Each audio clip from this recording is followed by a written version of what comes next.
So your job is really awesome. I just got a chance to help you do it. I didn't have to handle any of the smelly fish, which I would have been fine with because you know me and fish. Right. It was very, very neat. And thank you for teaching me all the cool stuff about dolphins. I figured I'd introduce you to like the mammal characteristics since you're more familiar with the fish in the water. Yeah, exactly. Yeah.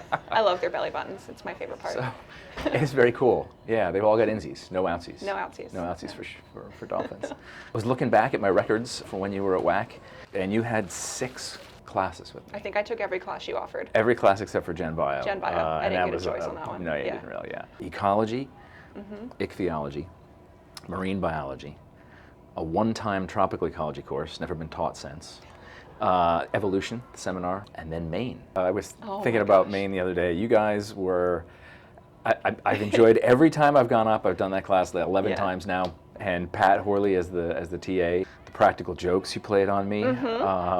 So the last night you were out hanging out with the other like professor friends that you knew there. That's right. And we all shared the same dorm space. So we snuck into your room. I short sheeted your bed. That one was me. It was well done. We stole a sweater.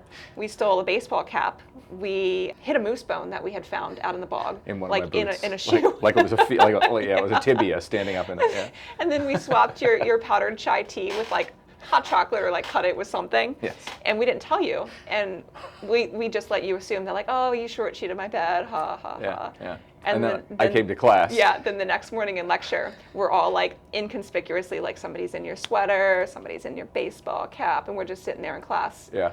And it took me a minute to realize, hey, are you wearing my sweater? Is that my sweater? And then I can remember, like, my chai tastes really chocolatey today, and you're all laughing. I mean, I don't know why that was funny. Yeah. But you took, I didn't get my caffeine that morning. No. And you took pity on me. We and did. Gave my chai back to me.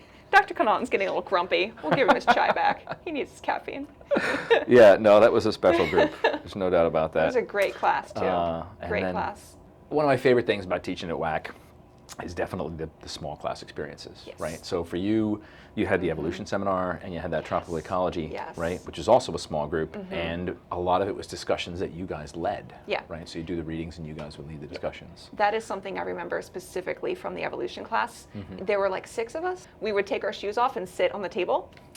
I do remember that. Yeah. And crisscross applesauce up on the table. Yeah, sitting on the table, just having discussions about evolution. That's such a good class. And and I remember because it was such a small class and we were all so tight-knit, on the final exam, I just signed it Hermione Granger. I didn't even put my name at all. And when you were handing the exams back, you didn't miss a beat. You're like, Pat, Hermione, and then you just,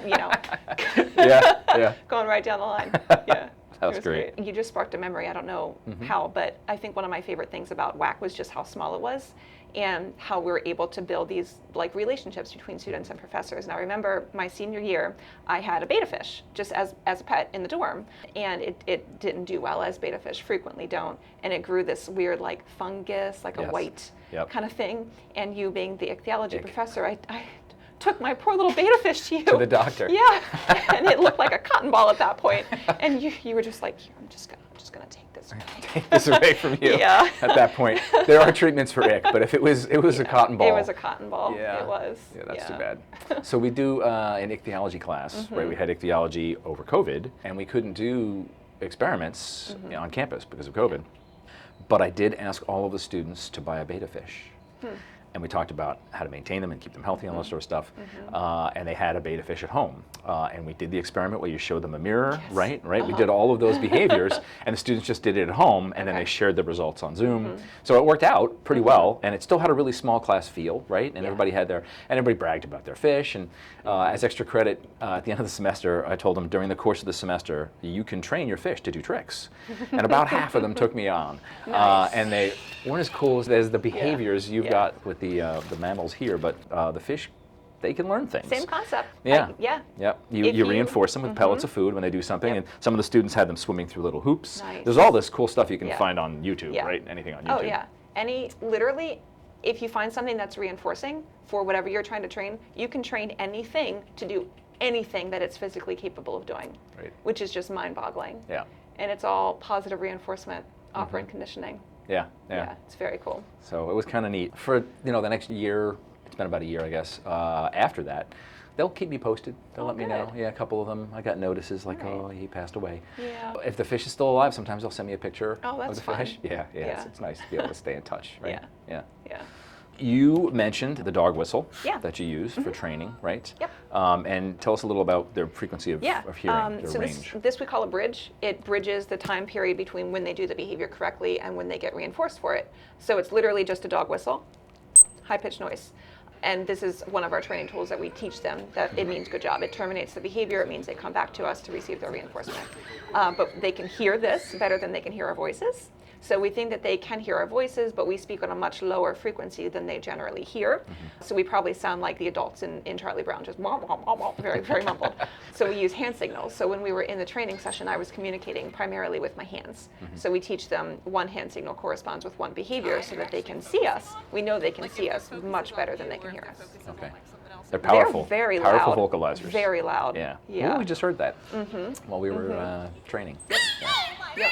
And the range of vocalizations that they can make is just astounding too. So they whistle and squeak and click and pop, and when you're in the water with them, you can actually hear them and feel them echolocating, which is pretty cool. Oh, that's cool. Yeah. But they don't have vocal cords, so all the vocals are coming out of their blowhole on top of their head. They have a bunch of air sacs that surround their blowhole and a big muscle in their melon. We call their forehead their melon. And they can move those muscles around that changes the shape of the air sacs that makes all of those really cool noises. Wow. Yeah. That is so cool. Yeah. It's neat that you can feel the sound waves. They're powerful enough that you can feel them in the water. Yep. That's an experience. Yeah. Wow. Yeah.